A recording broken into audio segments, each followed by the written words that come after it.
अरे भाई साहब, अरे नमस्कार देवी और सज्जनों, कैसे हैं आप सब। चलिए स्वागत आभार अभिनंदन। बड़ो बच्चा तो बड़ो बड़ो आज कॉन्सेप्ट क्लियर करेंगे बड़ो। ए बाबू, ए सर्किट, आज कौन सा चैप्टर पढ़ना है रे भाई? बोलो तो टेंशन नहीं लेगा भाई। भाई आज सब कॉन्सेप्ट क्लियर करेगा भाई। ए बेबू इधर आ बड़ो, याद देख। अरे गन्ना चूस के बैडमैन खुश हुआ। आज हम लोग पढ़ेंगे कॉन्सेप्ट ऑफ हेरिडिटी, यानी आनुवंशिकता के नियम मेंडल द्वारा दिए गए। बैडमैन खुश हुआ भाई, बोलो तो टेंशन लेने का। हाँ भैया, चलिए तो ब्रदर भैया रफ्तार सीरीज को स्टार्ट करते हैं। ये रफ्तार सीरीज है किसके लिए भैया? बायोलॉजी के लिए, क्लास 10 के लिए, हेरिडिटी चैप्टर का यानी अनुवांशिकता। तो ये भैया इसको धर धर धर धर धर धर धर धर धर धर धर धर धर दे समझते भैया। चलिए स्टार्ट करते हैं। सबसे पहले देखिए भैया, इसमें हेरिडिटी जो शब्द है, अनुवांशिकता जो है, अब स्टार्ट हो गया भैया। ध्यान से सुनिए, इसके नोट्स वगैरह बनाइए, इसको याद करिए, मस्त रिवीजन एकदम हो जाएगा। ठीक, तो अनुवंशिकता जो कहता है भैया, ये कहता है कि जो लक्षण होते हैं भैया, जो पेरेंट्स से कहाँ आते हैं उनके बच्चों में आते हैं। ठीक है, माता पिता से उनके बच्चों में जाते हैं, प्रोजेनी में जाते हैं। तो इन्हीं सारे लक्षणों को जो इंग्लिश में ट्रेट्स कहते हैं, जिन्हें लक्षण ट्रेट्स, इन्हीं को अध्ययन करने की जो शाखा होती है बायोलॉजी में, उसको बोलते हैं हेरिडिटी। ठीक है, हेरिडिटी अनुवांशिकता बोलते हैं भैया। ठीक है, और ये लक्षणों को बोलते हैं अनुवांशिक लक्षण, जेनेटिक कैरेक्टर या जेनेटिक ट्रेट्स बोल सकते हैं। ठीक है, इनहेरिटेंस भी बोल सकते हैं। चलिए तो यहाँ पे देखिए भैया, तो ये लक्षणों को कैसे पढ़ना होता है, तो सबसे पहले इस पर जो काम किया था वो हमारे ग्रेगर जॉन मेंडल साहब ने किया था भैया। ये बायोलॉजिस्ट है। ठीक है, हालांकि ये मैथ साइड से थे, लेकिन ये मैथ साइड से होते हुए भी ये बायोलॉजी में घुस गए भैया, क्योंकि इनको मटर में ज्यादा इंटरेस्टिंग था। तो ये मटर के पौधे पे अपना एक्सपेरिमेंट कर रहे थे गिरजा घर में। ठीक है, तो उन्हीं पर इन्होंने अपना सारे लॉस दिए कि भैया कैसे जेनेटिक कैरेक्टर ट्रांसफर होता है, कैसे ये लक्षण इधर से उधर जाते हैं। लेकिन उस समय उनको कोई भाव नहीं मिला भैया। ये जाके असेंबली बोल रहे थे, भैया देखो एक्सपेरिमेंट कर लिए, सब इनको लात मार के भगा दे रहे थे। बात तुम्हारा एक्सपेरिमेंट गलत है। लेकिन जब ये मर गए तो बाद में कई सारे साइंटिस्टों ने इनके रिसर्च को वापस से खोजा, तब ये पता चला कि हाँ, मेंडल ने जो एक एक बात कहा था वो सब सही था। पौधे पे एक्सपेरिमेंट किया। मटर का जो वैज्ञानिक नाम बहुत पूछता है, साइंटिफिक नाम उसको याद रखिए भैया। क्या है उसका साइंटिफिक नाम? क्या है भैया? पाइसम। ठीक है, पाइसम और सटाइवम, सटाइवम, सटाइवम ये होता है भैया। ध्यान रखिएगा, जब वैज्ञानिक नाम लिखेंगे तो भैया ये कैपिटल बाकी सब स्मॉल, और यहाँ पर ये स्मॉल बाकी सब स्मॉल, सब स्मॉल होना चाहिए। और इसके नीचे ऐसे इंडिविजुअल अंडरलाइन कर देंगे, इस पे अंडरलाइन, इस पे अंडरलाइन। ये वैज्ञानिक नाम लिखने का भैया सही तरीका होता है। साइंटिफिक नाम इसी तरह लिखेंगे। क्या नाम है भैया? Pisum sativum. ये मटर के पौधे का वैज्ञानिक नाम होता है भैया, कई बार पूछा गया, इसको ध्यान से याद रखिए। चलिए अब देखिए, मटर के पौधे पर मेंडल ने क्या किया था भैया? 7 जोड़ी लक्षण लिए थे। ठीक है, 7 पेयर्स ऑफ ट्रेट्स लिए थे उन्होंने। एक डोमिनेंट था और एक रिसेसिव था। ठीक है, 7 डोमिनेंट में आएंगे और 7 रिसेसिव में आएंगे। टोटल मिला कितने हो जाएंगे भैया? 14 हो जाएंगे। देखिए 7 जोड़ी मतलब कितने हो गए? टोटल 14 हो गए। एक जोड़ी में 2 होता है। चलिए अब देखिए कौन कौन सा जोड़ी उन्होंने लिया था, कौन डोमिनेंट में था, कौन रिसेसिव में था। डोमिनेंट का मतलब होता है भैया प्रभावी लक्षण, प्रभावी जो बार बार दिखे। रिसेसिव मतलब होता है अप्रभावी लक्षण। ठीक है, जो कम दिखे। आइए इसको दिखाते हैं भैया कैसे करते हैं। चलिए तो स्टार्ट है भैया। तो देखिए कौन कौन सा लक्षण लिया था, तो ध्यान रखिएगा। उन्होंने सबसे पहले लिया था हाइट। ठीक है, प्लांट की हाइट का लक्षण लिया था भैया उन्होंने। ठीक है, प्लांट की हाइट का लक्षण लिया था। ठीक है, एक डोमिनेंट था, एक रिसेसिव था। ठीक है, मैं DR लिख दे रहा हूँ, डोमिनेंट और रिसेसिव। डोमिनेंट माने प्रभावी, रिसेसिव माने अप्रभावी। ठीक है, हाइट का लिया था। अच्छा, एक सीड कलर का लिया था भैया, सीड कलर।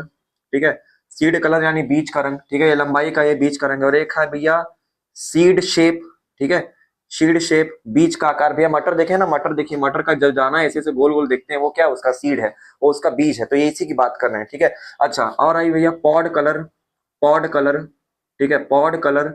और है भैया आपका pod shape, pod shape, pod colour और पॉड शेप। पॉड माने फली का, फली का रंग और फली का आकार। फली जानते हैं ना, मटर जिसमें बंद होता है। ठीक है, मटर जो खोला में बंद होता है, जो खोलिया है, वो खोलिया को बोलते हैं पॉड। ठीक है, फली जिसके अंदर वो मटर होता है, तो ये वाला जो भाग है उसको पॉड बोलते हैं। तो पॉड कलर, पॉड शेप। देखिए कितना हुआ? 1 2 3 4 5, 5 हो गया। 2 और होते हैं भैया, 7 पेयर लेने होते हैं। 7 इसके रहेंगे, 7 इसके, टोटल 14 हो जाएंगे। ठीक है, पेयर बनेंगे कितने? 7 बनेंगे। 5 हो गया भैया। अब है भैया फ्लावर, फ्लावर कलर। ठीक है, फ्लावर कलर।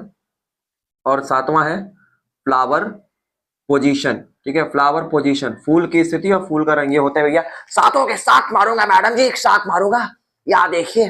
ठीक है, तो ये 7 पेयर्स ऑफ कॉन्ट्रास्टिंग ट्रेट जो है, विपर्यासी लक्षण। ठीक है, मेंडल ने इसको लिया था मेंडल के पौधे पर एनालिसिस करने के लिए। और एक बात ध्यान रखिएगा, मेंडल ने जब अपना एनालिसिस किया तो उन्होंने कहा था कि जो लक्षण को एक पीढ़ी से दूसरी पीढ़ी में ले जाते हैं, one generation to another generation ले जाते हैं, उनको ले जाने का जो काम करता है वो कारक करता है, कारक, फैक्टर। बाद में इसी फैक्टर को जो है वैज्ञानिकों ने जीन नाम दिया। ठीक है, ये जीन्स वाला नहीं, बेल्ट वाला। इस जीन को ऐसे लिखते हैं, GENE, जीन। ठीक है, ये जीन होता है भैया।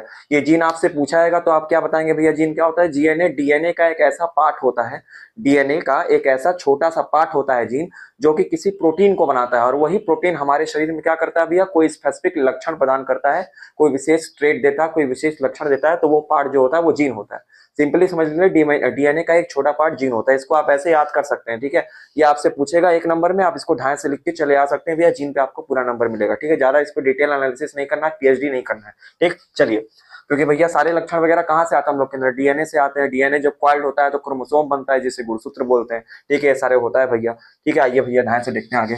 चलिए, तो ये भैया 7 आपको याद रखना। आप देखिए इसमें से डोमिनेंट कौन है, रिसेसिव कौन है, ये भी पूछता है। तो ध्यान से इस चार्ट को अगर याद रखेंगे भैया, स्क्रीनशॉट लेके अच्छे से नोट्स में लिख के एकदम धड़ धड़ धड़ धड़ याद कर लीजिए। चलिए देखिए, हाइट में भैया डोमिनेंट में हुआ था, उन्होंने लिया था टॉल, ठीक है। टॉल, टॉल माने लंबा, ठीक है। रिसेसिव में हुआ था डॉर्फ, ठीक है। डॉर्फ, डॉर्फ माने बौना, ठीक है। सीड कलर, जो बीच का कलर था, डोमिनेंट में याद रखिएगा भैया येलो होता है, ठीक है। डोमिनेंट में येलो होता है, रिसेसिव में कौन सा होता है भैया, ग्रीन होता है, ठीक है। डोमिनेंट में येलो, रिसेसिव में ग्रीन। सीड शेप में भैया, सीड शेप में जो होता है इसमें राउंड होगा, इसमें होगा राउंड, और इसमें होगा भैया रिंकल्ड, ठीक है। राउंड और रिंकल्ड, राउंड मतलब फूला हुआ, रिंकल माने पचका हुआ, ठीक। अच्छा, पॉड कलर में आइए भैया, जो फली का कलर है, फली का कलर में देखिए डोमिनेंट में रहेगा आपका ग्रीन, ठीक है। डोमिनेंट में रहेगा आपका ग्रीन, रिसेसिव में रहेगा येलो, ठीक है। रिसेसिव में आपका क्या रहेगा भैया, येलो, ठीक है, हरा और पीला, ठीक है। पॉड शेप में आइए, पॉड शेप में इधर रहेगा भैया स्मूथ, चिकना, ठीक है, स्मूथ, और इधर रहेगा कंस्ट्रिक्टेड, पचका हुआ, कंस्ट्रिक्टेड, कंस्ट्रिक्टेड लिखते हैं, इधर स्मूथ लिखते हैं, इधर कंस्ट्रिक्टेड। ये है डोमिनेंट, ये है रिसेसिव, ठीक है। फ्लावर कलर, फ्लावर कलर में देखिए भैया वायलेट, वायलेट होता है, बैंगनी कलर का होता है, ठीक है। और डोमिनेंट में और रिसेसिव में कौन सा होगा भैया, व्हाइट होगा, व्हाइट, सफेदा, ठीक है, सफेद रंग का बकुला। और फ्लावर पोजीशन देखिए, फ्लावर कहाँ कहाँ लग सकता है भैया, फ्लावर एक एक्सियल पे लगेगा, ठीक है, एक्सियल यानी अक्षीय होता है। डोमिनेंट और रिसेसिव में होगा आपका टर्मिनल, टर्मिनल, ठीक है। देखिए आपको ये कोई नहीं पूछेगा भैया ये कहाँ कहाँ होता है, बस आपको ये ध्यान रखना है कि क्या होता है, ठीक है। आपसे यही पूछा जाएगा, टिक द करेक्ट आंसर में ध्यान से आप लगा के आ सकते हैं। भैया मैंने सातों कैरेक्टर बता दिया, सातों के साथ बता दिया मैडम जी, याद देख लीजिए, ठीक है। आपको ये ध्यान से रखना है भैया, कौन डोमिनेंट है कौन रिलेटिव है। देखिए टोटल 7 पेयर हो गए, मतलब 7 पेयर में कितने हो गए भैया, टोटल 14 हो गए। तो ये 7 डोमिनेंट के 7 रिसेसिव के मिला के टोटल 14 हो गया। तो आपको ये चार्ट भैया याद रखना ही है, इससे क्वेश्चन जरूर आएगा, पक्का स्टार लगा के याद कर लीजिए। चलिए, ठीक है। इसमें से मेंडल ने जो एक्सपेरिमेंट कराने के लिए चूज किया था, जो आपको 10th क्लास में पढ़ना है, वो हाइट का पढ़ना है, सीड कलर का पढ़ना है, सीड शेप का पढ़ना है, ठीक है। ये 3 चीज आपको याद होना चाहिए, ठीक है, क्योंकि एक्सपेरिमेंट इन्हीं पे उन्होंने किया था भाई। ये सबसे पहले एक्सपेरिमेंट इनका देखते हैं भैया, इन्होंने क्या क्या किया था, मिटा देते हैं भैया इसको, ठीक है। ध्यान से चलिए आगे। तो देखिए भैया, मेंडल के जो है 3 लॉज हैं भैया, मेंडल के 3 नियम है अनुवांशिकता के ऊपर, हेरिडिटी के 3 लॉ लिए। सबसे पहला लॉ होता है भैया लॉ ऑफ डोमिनेंस, प्रभाविता का नियम। दूसरा होता है भैया लॉ ऑफ सेग्रीगेशन, ठीक है, इसको बोलते हैं भैया ये law of purity of gametes भी इसको नाम बोलते हैं भैया। और तीसरा जो नियम है भैया, ये होता है लॉ ऑफ इंडिपेंडेंट असॉर्टमेंट, स्वतंत्र अव्यूहन का नियम। तो आइए एक एक करके पहले समझते हैं। सबसे पहले समझते हैं लॉ ऑफ डोमिनेंस, प्रभाविता का नियम, ठीक है। सबसे पहला नियम है भैया लॉ ऑफ डोमिनेंस, एलओडी लड्डू, ठीक है, एलओडी से लिख देते हैं भैया लड्डू लड्डू। चलिए, तो लॉ ऑफ डोमिनेंस में देखिए प्रभाविता का नियम। मेंडल ने ये कहा था कि जब किसी लंबे लंबे पौधे से, उन्होंने कराया था लंबे और बौने पौधे से, उन्होंने कहा था जब किसी शुद्ध लंबा और शुद्ध बौना पौधे को, ठीक है, शुद्ध लंबा और शुद्ध बौना, pure tall and pure drop, ठीक है, तो उसको मैं ऐसे नाम दे रहा हूँ, कैपिटल टी कैपिटल टी, ये कौन सा भैया आपका प्योर टॉल शुद्ध लंबा, और स्मॉल टी, ये कौन सा भैया शुद्ध बौना, ठीक है, प्योर ड्रॉप। जब इनके बीच में क्रॉस कराते हैं, यानी इनके बीच में रिप्रोडक्शन कराते हैं, प्रजनन कराते हैं भैया, क्रॉस का साइन ऐसे बना देंगे, ठीक है, इनमें रिप्रोडक्शन हो रहा है, तो भैया होता क्या है, ये कौन सा भैया जनरेशन है, ये पी जनरेशन है, इसको पी जनरेशन लिख देते हैं। पी मतलब होता है पेरेंट जनरेशन, ठीक है, ये पेरेंट जनरेशन है, हमारी पेरेंट जनरेशन है। जब इनके बीच में क्रॉस होगा तो जो इनकी संतान बनेगी, जो इनके बच्चे बनेंगे, तो पहली पीढ़ी आएगी, तो उस पीढ़ी को बोलते हैं भैया फर्स्ट फिलियल जनरेशन, यानी F1 जनरेशन, ठीक है, इसको बोलते हैं भैया F1 जनरेशन, ठीक है, इसको F1 जनरेशन बोलेंगे। तो उन्होंने क्या कहा था कि जब किसी प्योर टॉल और प्योर डॉग का क्रॉस कराते हैं, तो भैया जो F1 जनरेशन में सारे पौधे आते हैं, वो सारे के सारे कैसे होते हैं भैया, लंबे ही होते हैं, वो सारे के सारे टॉल होते हैं। तो टॉल कैसे बनाएंगे भैया, देखिए इसे 4 बॉक्स बना लेंगे आप, कैपिटल टी इधर इधर लिख लेंगे, स्मॉल टी इधर इधर लिख लेंगे, ठीक है, ऐसे कर लेंगे, जैसे लिखा है वैसे लिख देंगे, ये वाला एक तरफ, ये वाला एक तरफ लिख लेंगे। अब इसके बीच में क्रॉस कराइए, कैपिटल वाले को पहले लिखना है, स्मॉल वाले को बाद में लिखना है। Capital T small T cross करेंगे, क्या बनेगा, capital T small T, capital T small T cross करेंगे, कैपिटल टी स्मॉल टी, ये वाला कैपिटल टी, ये वाला स्मॉल टी, यहाँ पे आएगा कैपिटल टी स्मॉल टी, ये वाला कैपिटल, ये वाला स्मॉल, तो क्या बनेगा भैया कैपिटल टी स्मॉल टी। मेरे को जिंदा भैया, हाँ ठीक है। तो देखिए सारे के सारे capital T small T, capital T small T, capital T small T, capital T small T बन गए। इसका मतलब क्या समझ में आया, तो भैया मेंडल ने जब ये कहा अपने लॉ ऑफ डोमिनेंस में कि अगर किसी प्योर टॉल और प्योर ड्रॉप का हम क्रॉस कराते हैं, ठीक है, तो F1 जनरेशन में सारे पौधे कैसे मिलते हैं भैया, लंबे मिलते हैं, सारे पौधे लंबे दिखाई देते हैं। लेकिन मेंडल के दिमाग में ये सवाल है, उनका चुड्डी गर्म होने लगा, अरे भैया हम तो डॉर्फ वाला कैरेक्टर लिए थे, सब के सब लंबे कैसे मिले भैया, बौना वाला कैरेक्टर वहां कहाँ गया, ठीक है, बौना वाला ट्रेट वहां कहाँ गया। तब मेंडल ने अपना खोपड़ी खजवाते हुए कहा कि एक काम करते हैं, जो ये सारे मिले हैं ना, जो सारे ये सब पौधे मिले, इनका इनके में ही क्या कराते हैं भैया, क्रॉस करा देते हैं, यानी सेल्फ रिप्रोडक्शन करा देते हैं भैया, सेल्फ पॉलिनेशन करा के सेल्फ फर्टिलाइजेशन करा देते हैं, इन्हीं का खुद से क्रॉस करा देते हैं, तो देखते हैं क्या होता है। तो भैया लॉ ऑफ डोमिनेंस में बस इतना ही ध्यान रखना है, ये आपको ध्यान रखना है। इन्होंने ये बोला था कि अगर किसी प्योर टॉल और प्योर ड्रॉप का क्रॉस कराएंगे तो F1 जनरेशन में सारे पौधे कैसे मिलेंगे भैया, लंबे मिलेंगे, ठीक है, उसमें बौना एक भी नहीं आएगा। अब देखिए, इसी से प्रभावित होकर जब आगे मेंडल ने इसको क्रॉस कराया तो उस लॉ का नाम दिया उन्होंने लॉ ऑफ सेग्रीगेशन, या उसको एक और नाम से जानते हैं law of purity of gametes, युग्मकों की शुद्धता का नियम या पृथक्करण का नियम उसको बोलते हैं, ठीक है। आइए उसको देखते हैं भैया। तो ये पहला लॉ हो गया, चलिए अब इसी के आगे दूसरा लॉ करते हैं। तो दूसरा लॉ करने के लिए भैया यहाँ से स्टार्ट होगा दूसरा लॉ। दूसरा लॉ है लॉ ऑफ सेग्रीगेशन, लॉस, ठीक है, LOS। चलिए, तो मेंडल ने क्या किया, जो F1 जनरेशन में सारे टी मिले थे, ये वाले टी और टी, कैपिटल स्मॉल वाले टी मिले थे, इसी का क्रॉस करा दिया भैया इसी के साथ, ठीक है, कैपिटल टी स्मॉल टी के साथ क्रॉस करा दिया। तो ये भैया कौन सी थी, ये F1 जनरेशन थी, ठीक है, ये F1 जनरेशन थी। अच्छा, तो अब देखिए जैसे इनके बीच में क्रॉस होगा तो भैया कौन सी जनरेशन आएगी, ये F1 थी तो अब आएगी भैया F2 जनरेशन, ठीक है, सेकंड फिलियल जनरेशन, ये आएगी भैया F2 जनरेशन, ठीक है, यहाँ पे आएगी।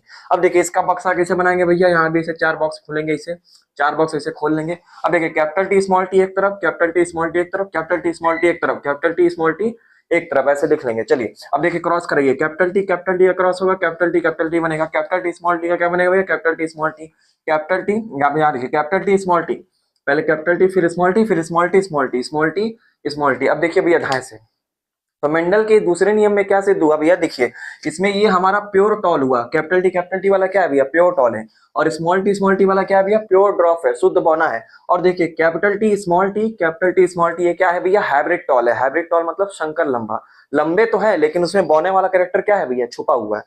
तो देखिए यहाँ पर ये स्मॉल टी बौना वाला कैरेक्टर क्या हो गया भैया, शो हो गया। तो मेंडल ने जो है अपने दूसरे लॉ में ये सिद्ध किया कि ऐसा जरूरी नहीं है कि जो लॉ ऑफ डोमिनेंस से सारे पौधे डोमिनेंस बन रहे थे वो हमेशा आगे डोमिनेंस ही रहे। ऐसा भी हो सकता है कि उसके साथ जो कैरेक्टर छुप गया है वो आगे अपने आप को क्या कर सकता है भैया, शो कर सकता है, दिखा सकता है। तो वही मेंडल ने दूसरे लॉ में प्रूव किया कि भैया यहाँ पर जो बौना वाला कैरेक्टर छुपा हुआ था वो दूसरे वाले मतलब क्रॉस कराने में वो क्या हुआ, वापस से उभर के आ गया, जिससे सिद्ध होता है कि सारे जो गैमेट्स होते हैं वो हमेशा प्योर रूप से बने रहते हैं और पीढ़ी दर पीढ़ी ट्रांसफर होते रहते हैं, और जब वो सही समय आता है तब अपने आप को एक्सप्रेस करते हैं, दिखाते हैं। तो इस तरह से यह सिद्ध हुआ। अच्छा, अब इसमें देखिए 2 रेशियो आपको ध्यान रखना है भैया, एक होता है जीनोटाइप रेशियो, ठीक है, और एक होता है फिनोटाइप रेशियो। जीनोटाइप रेशियो कैसे याद करेंगे भैया, देखिए जीनोटाइप मतलब जीन को देखकर हर एक वर्ड को आपको पकड़ना है, टी कितनी बार है, देखिए कैपिटल टी एक बार है तो जीनोटाइप में लिखेंगे 1 ratio, capital T small T क्या बार है, एक बार यहाँ है तो आप लिखेंगे 2, फिर रेशियो, स्मॉल टी एक बार है तो रेशियो 1। तो ये जीनोटाइप रेशियो होता है भैया, ये हो गया ध्यान से। अच्छा, फिनोटाइप रेशियो क्या होता है भैया, कितने लंबे हैं कितने छोटे हैं, ठीक है, ये आपको फिनोटाइप होता है। देखिए ये लंबा बनेगा, बौना बनेगा, तो 3 लंबे बनेंगे, रेशियो 1 छोटा बनेगा, ठीक है, नटुआ बहुना बनेगा। तो ये आपको 2 रेशियो याद रखना भैया, जीनोटाइप रेशियो और फिनोटाइप रेशियो। हिंदी में बोलते हैं भैया जीन अनुपात, और ये वाला होता है भैया वो कायिक अनुपात, ठीक है, इसको ऐसे बोलते हैं जीनोटाइप फिनोटाइप। चलिए ध्यान से रखिए भैया, ये हो गया आपका भैया ये पूरा ये LOD हो गया और ये LOS हो गया, डोमिनेंस हो गया, सेग्रीगेशन हो गया। अच्छा एक बताओ, ध्यान रखिए, इस क्रॉस को कराते वक्त ये जो रिप्रोडक्शन कराते हैं, मेंडल ने जो लिया था 1 पेयर ऑफ कैरेक्टर लिया था, ठीक है, एक पेयर कैरेक्टर को लेकर उन्होंने क्रॉस कराया था, जिसे बोलते हैं मोनो हाइब्रिड क्रॉस। ठीक, क्या बोलते हैं बाबू, मोनो हाइब्रिड क्रॉस, एक संकर संकरण बोलते हैं। जब किसी एक पेयर कैरेक्टर को लेकर क्रॉस कराते हैं तो उसे बोलते हैं एक संकर संकरण, मोनो हाइब्रिड क्रॉस। चलिए, तो भैया ये आपका 2 लॉ हो गया भैया। अब देखिए तीसरा लॉ इसका बचा हुआ मेंडल का, ये ध्यान समझ लेते हैं, ठीक है, तीसरा लॉ मेंडल का ध्यान समझते हैं भैया, ठीक है। देखिए रफ्तार सीरीज में एकदम रिवीजन कर रहे हैं, जो पढ़ के आया है भैया वो समझ जाएगा, ठीक है, जो नहीं पढ़ा वो भी समझ जाएगा, ऐसा कोई दिक्कत नहीं, बस इसको ध्यान से आप पढ़िए, अच्छे से इसको रिवाइज करिए, ठीक है, 1 साल आप लोगों ने पढ़ा है इसको, इसीलिए फटाफट चल रहे हैं, ठीक। चलिए, समय नहीं है एकदम ज्यादा। चलिए अब देखिए भैया तीसरा लॉ जो होता है ये इंपॉर्टेंट है। तीसरा लॉ इसको बोलते हैं लॉ ऑफ इंडिपेंडेंट असॉर्टमेंट, ठीक है, लॉ ऑफ इंडिपेंडेंट असॉर्टमेंट, स्वतंत्र अव्यूहन का नियम। इसमें मंडल ने ध्यान रखिएगा डाई हाइब्रिड क्रॉस कराया था, द्विसंकर संकरण कराया था, इसमें 2-2 जोड़ी लक्षण का जो है पेयर बना के उन्होंने क्रॉस कराया था, प्रजनन कराया था। अब देखिए कैसे करेंगे भैया, तो डाई हाइब्रिड क्रॉस का पहले रेशियो याद रखिए, रेशियो जो आता है इसका वो आता है एक जीनोटाइप आएगा भैया, ठीक है, और एक आएगा भैया phenotype ratio. Dihybrid cross का भैया फिनोटाइप और जीनोटाइप रेशियो क्या होता है, ध्यान रखिए, फिनोटाइप जो रेशियो आएगा वो आएगा 9:3:3:1, ठीक है, ये आएगा, ठीक है, 9:3:3:1 ये फिनोटाइप रेशियो आएगा भैया काइक अनुपात, और जीन अनुपात जो आएगा भैया जीनोटाइप रेशियो आएगा 12:12:4:21:21 ऐसे याद कर सकते हैं, ठीक है। इसके बीच में रेशियो लगा दीजिए, ratio ratio ratio ratio ratio ratio ratio ratio, ये याद कर लीजिए, ठीक है। 1:2:1:2:4:2:1:2:1 12:12:4:21:21 ऐसे याद कर सकते हैं। जीनोटाइप होता है, फिनोटाइप रेशियो होता है, आपको पूछा जा सकता है भैया डायहेब्रिड क्रॉस के लिए या मेंडल के इंडिपेंडेंट असॉर्टमेंट के लिए, ठीक है। इंडिपेंडेंट असॉर्टमेंट यहाँ पे ए लिखना था, ठीक है, लोहिया लोहिया, ठीक है। चलिए तो अब देखिए इसमें आपको करना कैसे है भैया, इसमें आपको क्रॉस कराना है भैया किसमें, इन्होंने लिया था राउंड येलो, ठीक है। इन्होंने इसमें कौन सा करेक्टर लिया था भैया, एक राउंड और एक येलो, सीड का लिया था भैया, सीड का एक राउंड, सीड का एक येलो डोमिनेंट कैरेक्टर, इसका क्रॉस करा दिया था भैया सीड के ही, ठीक है, रिंकल्ड रिंकल्ड और ग्रीन, ठीक है, ग्रीन, रिंकल्ड और ग्रीन, ये हो गया आपका रिसेसिव कैरेक्टर। तो डोमिनेंट कैरेक्टर और रिसेसिव कैरेक्टर के बीच में इन्होंने क्रॉस कराया। देखिए राउंड को इन्होंने कैपिटल आर लिख दिया, येलो को इन्होंने कैपिटल वाई लिख दिया, ठीक है। रिसेसिव वाले को रिंकल्ड को लिख दिया भैया स्मॉल आर, और ग्रीन को लिख दिया भैया स्मॉल वाई। इस तरह से इन्होंने लिख के इनके बीच में क्रॉस कराया। तो भैया ये पेरेंट जनरेशन था, पेरेंट जनरेशन के बाद आएगी F1 जनरेशन। तो F1 जनरेशन में कैसे मिले थे भैया, RRYY इस तरीके से मिले थे। अब भैया इस RRYY को फिर से जब क्रॉस कराया इसी के साथ, तो इसी का दोबारा क्रॉस जब कराया RRYY के साथ, सेल्फ पॉलिनेशन कराया, सेल्फ फर्टिलाइजेशन कराया, तो भैया आएगी F2 जनरेशन। और F2 जनरेशन में ध्यान रखिएगा भैया 16 बॉक्स बनते हैं, ठीक है, 16 बॉक्स टोटल बनते हैं। ये आपके एनसीईआरटी में बुक में दिया हुआ भैया, आप वहां से जाके देख सकते हैं, ढाढ़ा कर सकते हैं। इसमें बताएंगे तो समय लग जाएगा, ठीक है।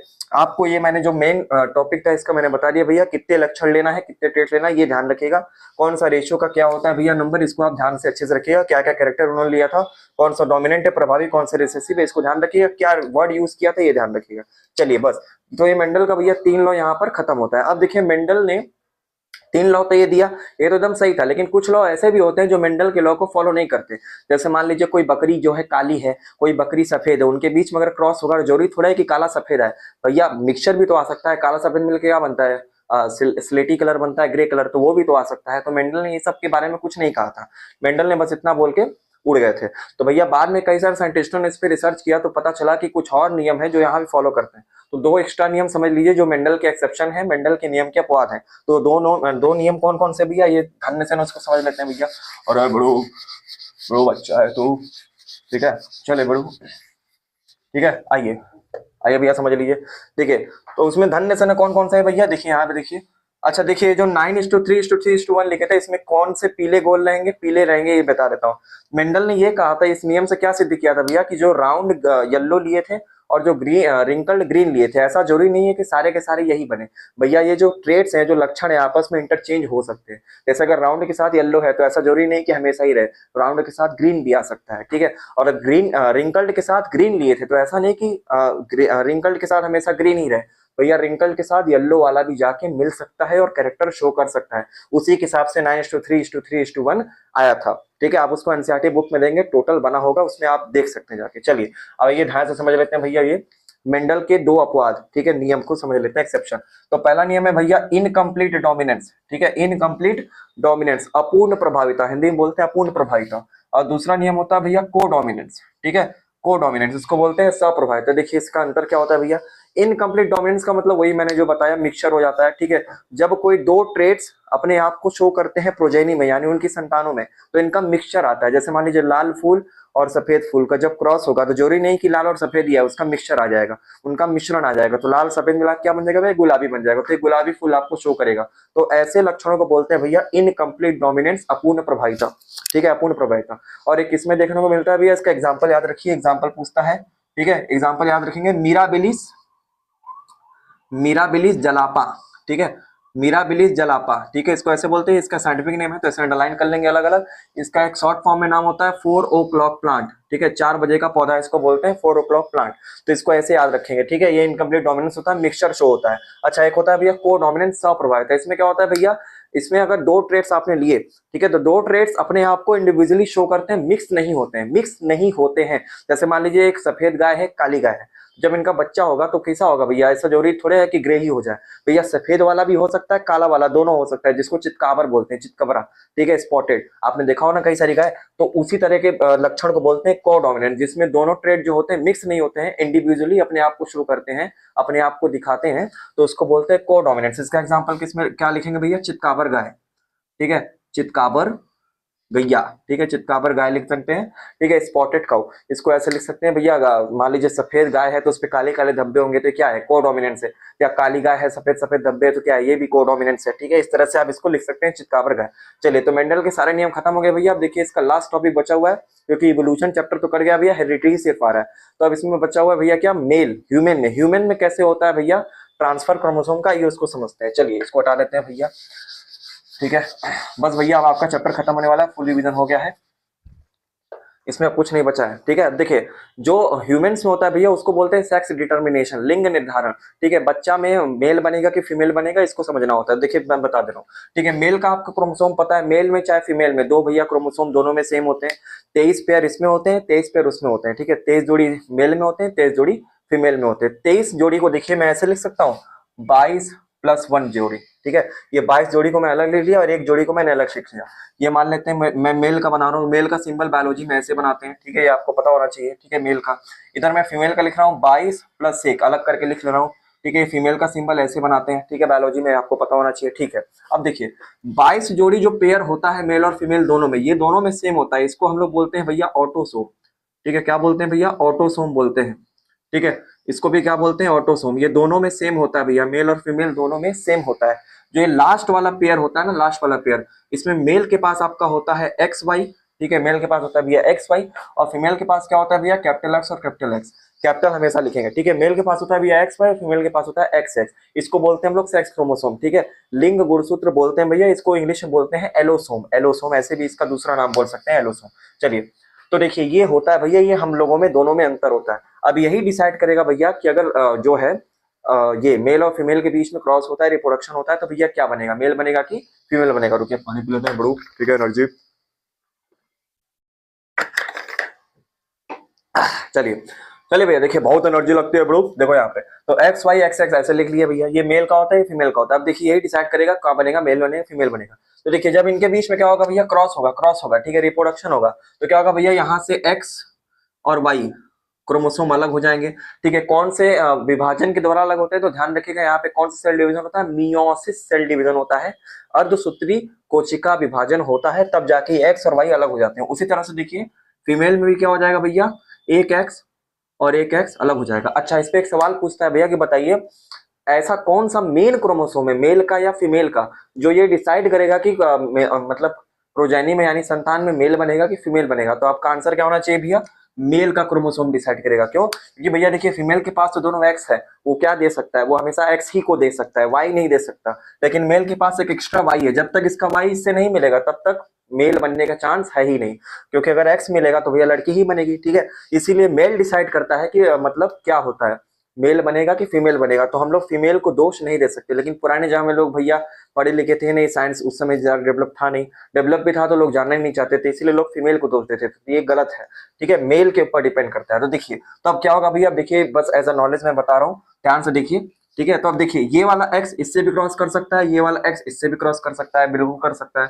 अब देखिए ये वाला वाई इससे भी क्रॉस कर सकता है, ये वाला वाई इससे भी क्रॉस कर सकता है। तो देखिए क्या बनेगा, ये एक्स से मिलेगा तो भैया क्या बन जाएगा, एक्सेस बन जाएगा।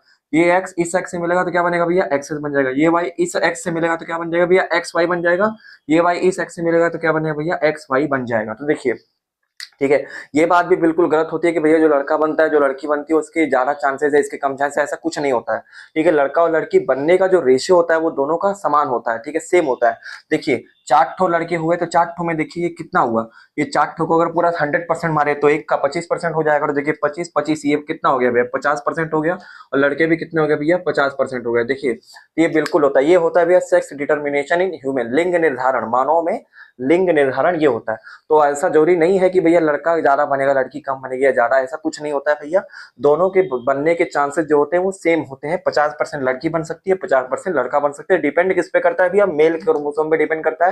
जब तक इसका वाई क्रोमोसोम फीमेल के एक्स से नहीं मिलेगा तब तक मेल नहीं बन सकता, ठीक है। और जब एक्स एक्स मिलेगा तो वो तो फीमेल ही बनना है। तो इस तरह से भैया हमारा ये सेक्स डिटर्मिनेशन वाला टॉपिक भी खत्म होता है। ये आप चार्ट बना के आएंगे, आपका ये नंबर पूरा पूरा आपको पहुंच के मिल जाएगा ब्रो, एकदम पहुंच के ब्रो। चलिए तो भैया आपका ये सारा चैप्टर जो है एक शॉर्ट में मैंने कंप्लीट करा दिया। अब इसको आप ध्यान से पढ़िए, नोट्स बनाइए, एनसीईआरटी इसका देखिए, आपके स्कूल कोचिंग वगैरह में भी आपके इसके नोट्स बनवाएंगे, उसको अच्छे से पढ़िए, क्वेश्चन लगाइए और जाइए फोड़ के आइए। चले मिलते हैं तब नेक्स्ट क्लास में। म्यूजिक के साथ बाय बाय बड़ो, बाय बाय। अरे भाई ये तो शुरू तो ही खत्म हो गया बड़ो। अच्छा, बाय बाय।